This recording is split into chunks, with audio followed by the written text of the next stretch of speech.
Good morning, everyone. The Lord be with you. Good morning, everyone. The Lord be with you. And also with you in Sunday school, which starts at 9:40, but not for long. Okay. Hi, everybody. Welcome to Sunday school class. This is Faith and Function class. This is our last class until August.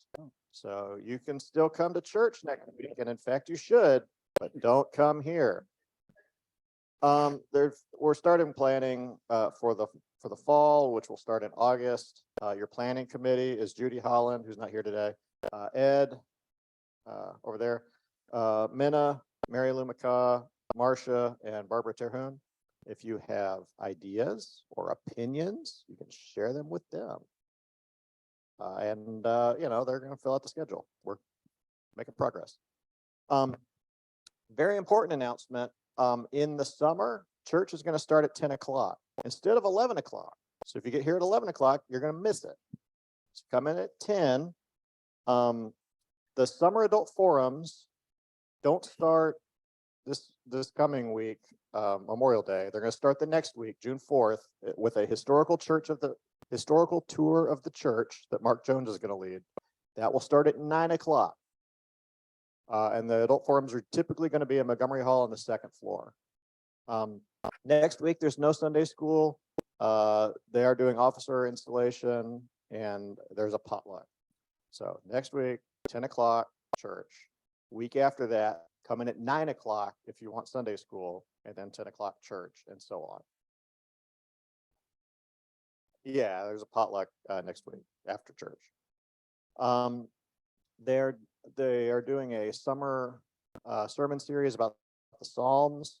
They are doing small groups where you can meet with Pastor Mary to learn about the Psalms. They're both on Wednesday. There's one during the day and there's one during the evening. There's signups on Realm with the specifics of like what time they are. Okay, I think those are all the announcements. The big one is the church is going to start at 10 o'clock and that this class is over for this semester. Our speaker for the last class of the spring is the Reverend Dr. Steve Haynes, who is theologian in residence at Idlewild and is a professor of religious studies at Rhodes College. And we're going to talk about prison some more. All right, thanks, Steve. Thanks, Daniel. So there are at least half of you who weren't here last week. I can count. That's how I know that. There were 7 of you, and now there are 16. So I was going to sort of do a continuation of what I talked about last week, but that seems a little presumptuous at this point. So I will do a quick review of what I talked about last week and then pick up. And today I'm going to leave you with a plea, with a request, with an invitation to think with me about how we might embrace a couple of women who are set to get out of prison this year and who will be moving to Memphis to become full-time students at Rhodes. They're not from Memphis, so they don't have any connections here. And I've talked to some members of the church already about this, but I see an opportunity for ministry here for these people who are, I think, unique, have some unique barriers in their attempts to reintegrate into society. So ask me later about this background that I put on the presentation. Can you tell what it is? Can anybody? It's a Rhodes College seal, but it's not the real one. It's not the one that's in Palmer Hall. We used to be called Palmer Hall. It's ironic that I made that mistake, but it is a replica. So I'll say more about where that replica came from.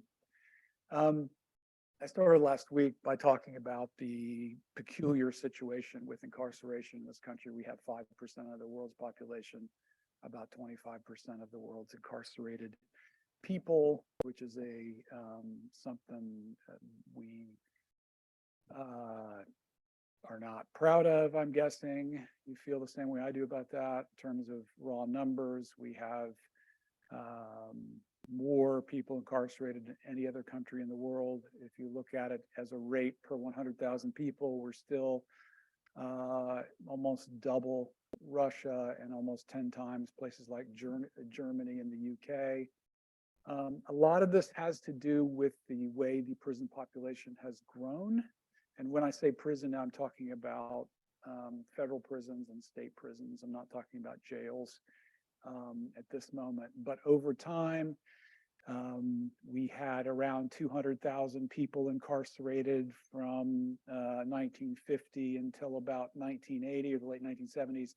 And then there's this steep incline that peaks about 2009 and has plateaued and gone down a little bit in the succeeding years, but not enough to really change the trajectory. And I think I said last week that if decarceration continues at the current rate, it would take 100 years to get even down to this number. So it's going to be really difficult to somehow reverse this process. We talked about some of the things that had happened during this period of the rapid increase. One of them was the war on drugs, the criminalization of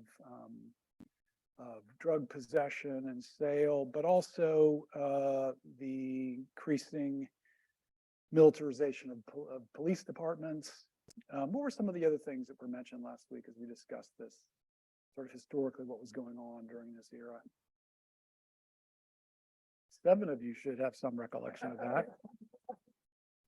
Mary Lou, Ed, Barbara, Daniel. Yeah. Yeah, increase in violent crime, deinstitutionalization of people with mental health issues. Yeah, lots of things going on.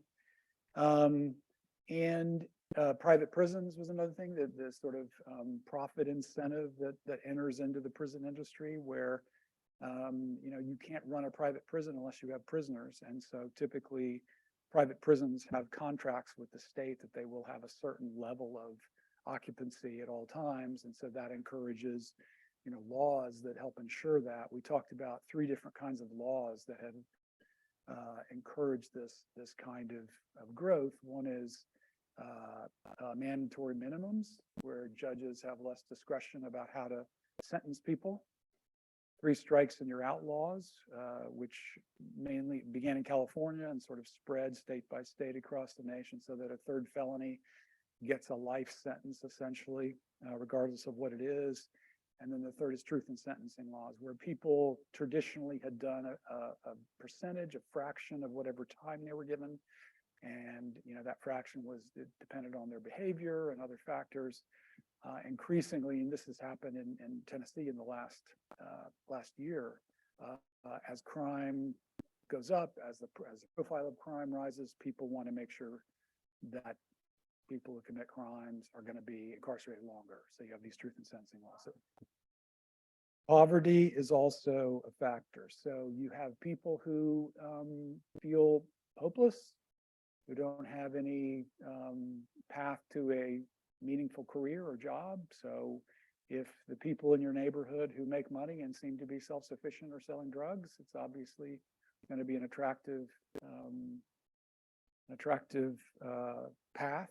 So all these things are participating. So here's a sort of graph of the Tennessee prison population. You see that the total, at least this was in 2022, total active beds, 21,000, about 20,000 with, at that moment, actually 19,000 incarcerated. I don't know what the numbers are now. It's about a year later. But these are the 16 facilities, and I asked last week if anybody knew where any of these were. Most people didn't. Anybody familiar with state prisons in Tennessee? You don't remember which one? Tennessee Prison for Women, Riverbend. Men, yeah, so that's Riverbend, maximum security institution. The prisons in Nashville are a little odd because they're not remote. They're easy to find. This one where I work, West Tennessee State Penitentiary, and it has 2 different parts, but you don't go there unless you're lost or you're on your way to Fort Pillow State Park and you happen to look out the right vehicle and go, what's that? These places are very remote. They're set up in places where you don't drive by, where you don't ask a lot of questions. You don't know they're there unless you're incarcerated there, or you have a family member incarcerated there, or you happen to work there. Otherwise, they're very difficult to find. So that's kind of the landscape of prisons. You see the numbers, typically the number of beds, somewhere between 700 and 1,000. West Tennessee State Penitentiary, which I'll be talking about more today, has two sides, a men's side and a women's side. I work on the women's side, has about 800 people as of last Thursday when I asked around when I was there. Population by race and gender, about 56% white, 41% black, about 90% male, 9% female. This number, the female number has gone up. I think it was 8 years ago, it was like 6%. It's gone up astronomically. The percentage of the population, of the prison population that's female has gone up a lot in recent years. And we've seen that in the numbers in the female prisons, although still the vast majority of people who are incarcerated are men. By age, you get a very small percentage of people who are quite young. I mentioned last time, this is misleading because people who are incarcerated when they're 15, 16, 17 are not incarcerated with adults until they become 18, although they are sentenced as adults. We have a couple people in our program who were sentenced when they were teenagers. They're not counted among the adult population. And you see it sort of, we've got the whole gamut here. So we have people who are in their 60s, people who are older, people who are going to die in prison, people who get quite old and decrepit in prison, people who need walkers, people who can't get around. It probably goes without saying that medical care in prison is not good. In fact, most medical care for the people at West Tennessee happens in Nashville, so they have to be transported to Nashville, and typically it takes about a month for them to get the care they need. Most of them don't want to go. They'll do anything to avoid going to Nashville because they end up in Tennessee Prison for Women, which is not a place where they want to be, and they're alone in a cell. They don't have any support. They don't have anything to do. And I've had people tell me, I will sew myself up if I get injured. I will do anything I can do to avoid getting on that transport. So I don't want to talk too much about medical care, but you can imagine that it's not ideal. The Tennessee prison population by offense. One of the surprises last time, I think, was that only about 15% of people there on drug charges. One of the explanations for mass incarceration is that so many people are incarcerated on drug charges that it has swelled the ranks of the prison population.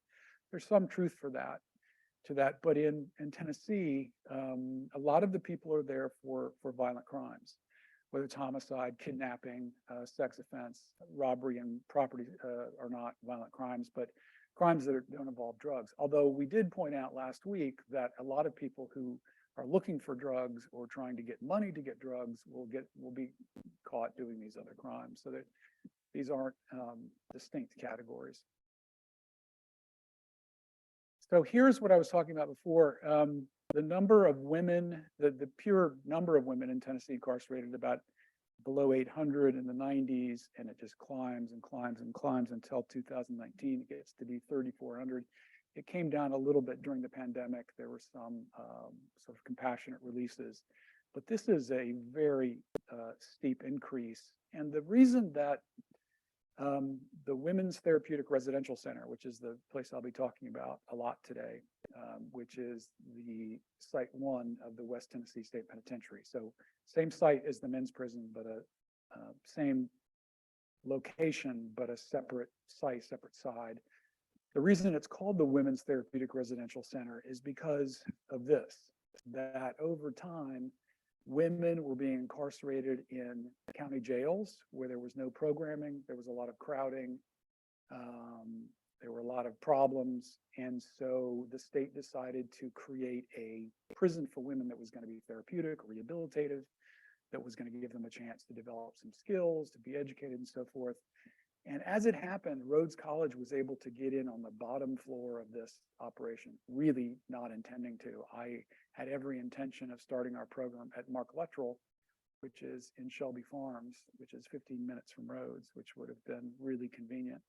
By the time that we had gotten permission to start a program at the prison, they said, by the way, we're moving to Henning, to which I said, and where is that? Oh, it's up the river about 60 miles. So this is a 1,200 bed facility that is specifically designed to serve women and women's needs. So I'll say more about that. All of the crimes that you can imagine. So in our program, they tend to be women who've been convicted of violent crimes, typically of being responsible for someone's death, their husband, their mother, their next door neighbor, their roommate, their drug dealer. I'm just trying to think of their child. And obviously there are lots of extenuating circumstances in each of those cases. Had a couple of women who were incarcerated for burglary. Some are there on sex charges. Most are there for some kind of violent crime. Yeah. Now that's the women that get into our program. And one reason that it's skewed that direction is they're there longer. They have longer sentences. They have more time. It makes more sense for them to take some time to, to get involved in education. But I've met very few women who you could say were in the wrong place at the wrong time, or got caught up in something they didn't understand, or got caught with drugs, or were holding drugs for a man. I'm sure there are cases like that, but mostly those people are in jail doing short term.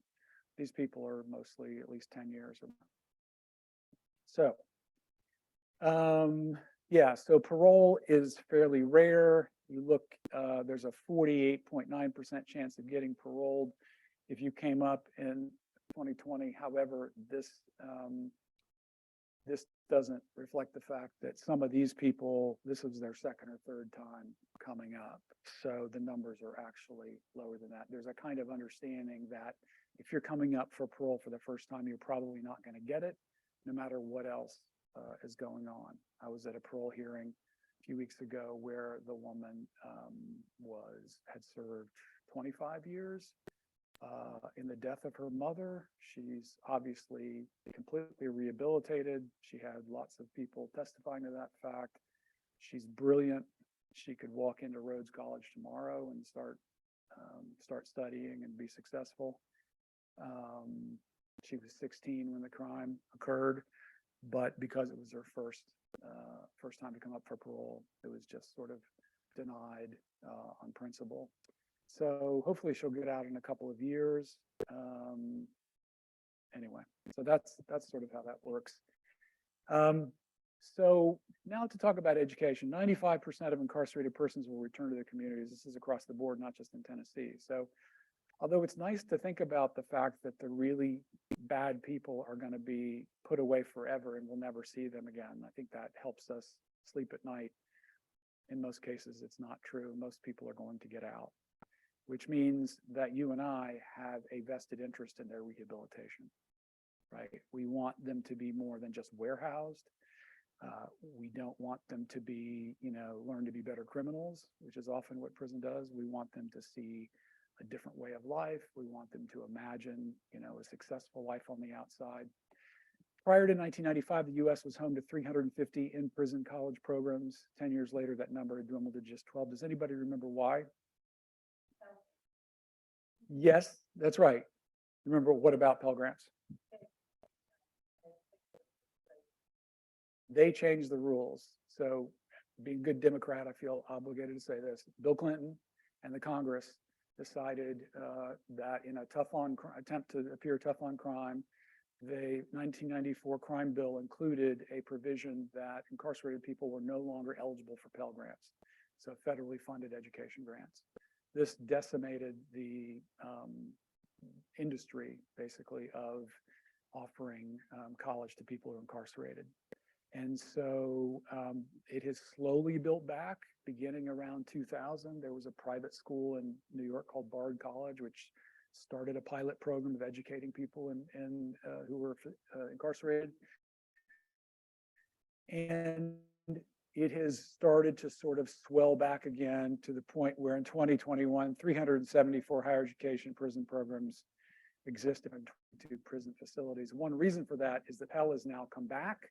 There was a second chance Pell program that started in 2015 under the Obama administration. It was not deep sixed by the Trump administration. In fact, they sustained it, and Biden decided to make it permanent. And so in July, there will be full Pell restoration, which means anybody who's incarcerated, people who are incarcerated are not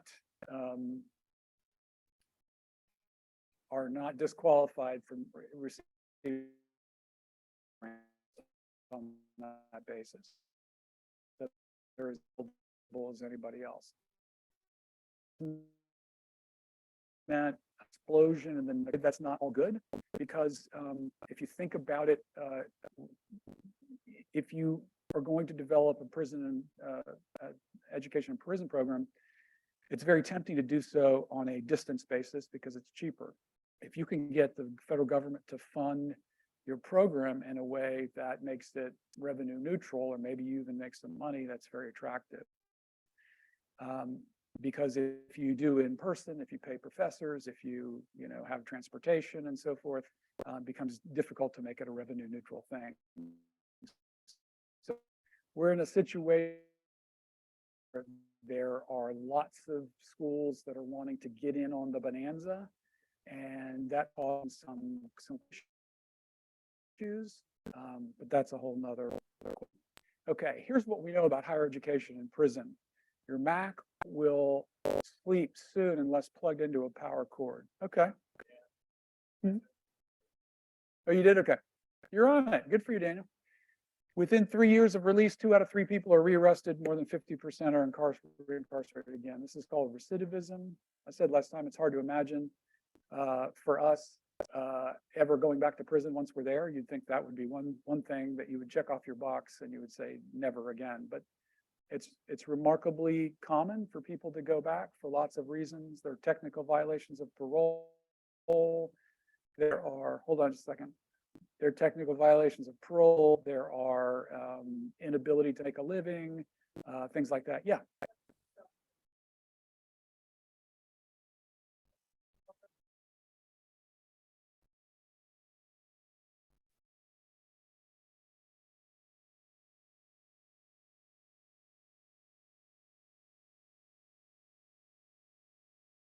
I'd not heard that, but I'm not surprised.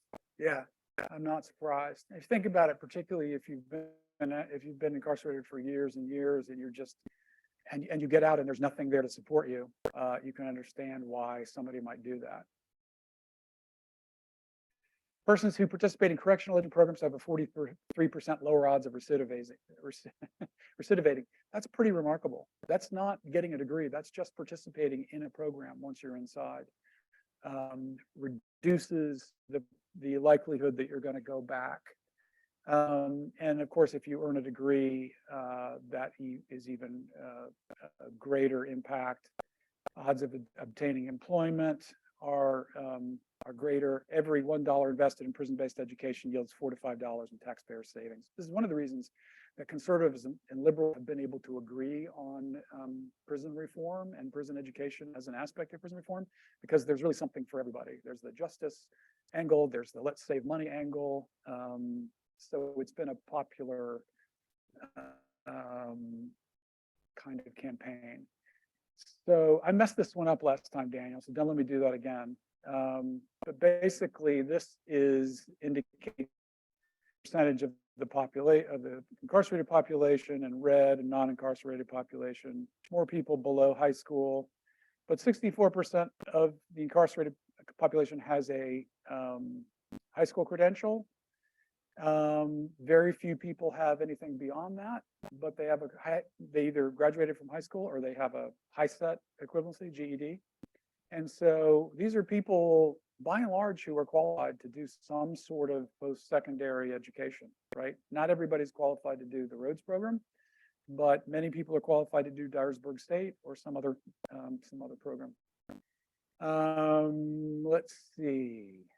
So I'll skip over this stuff for now.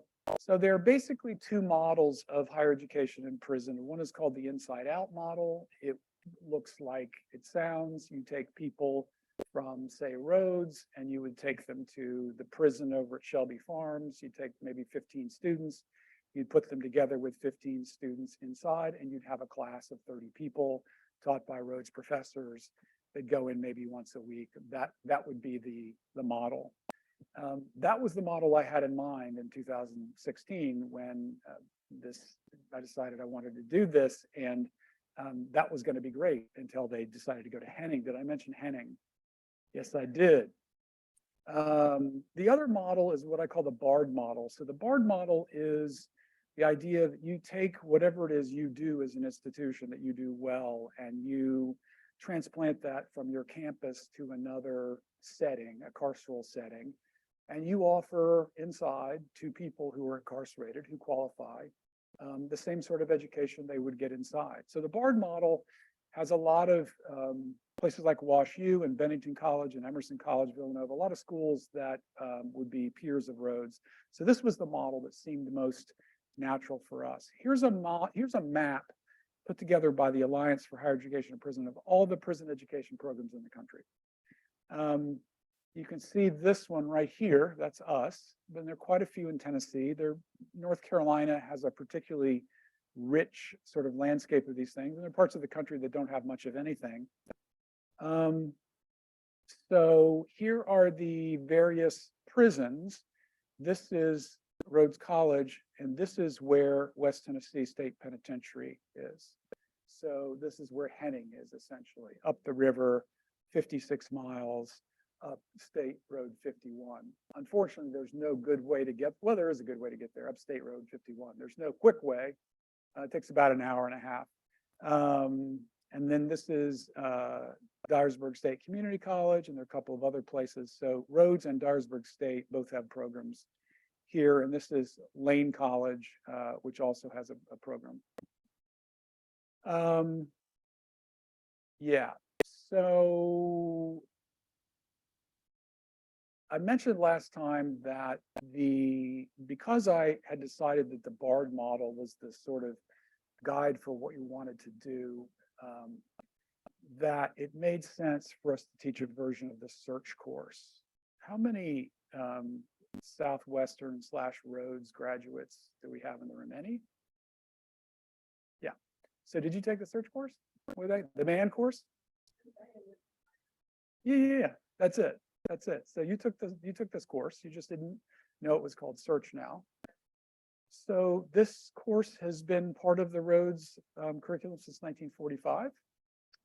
And it is a signature part of what we do. Basically it's a great books course that goes back to the beginning of Western civilization. Not all students take it, but about 60% do every year. And so over the generations, it's something people talk about. So we decided to create a version of the search course inside. This was an experiment, obviously. We started with something called the Great Books Reading Group, which was a version of this, just books sort of randomly chosen based on what people wanted to teach, and had students every semester sign up if they were interested. What became clear is that they wanted a 4-credit program. They wanted a degree, a certificate. They wanted something that was more substantial. So in 2019, we began to offer a certificate of liberal arts, which required 4 courses, 4 semesters of cert.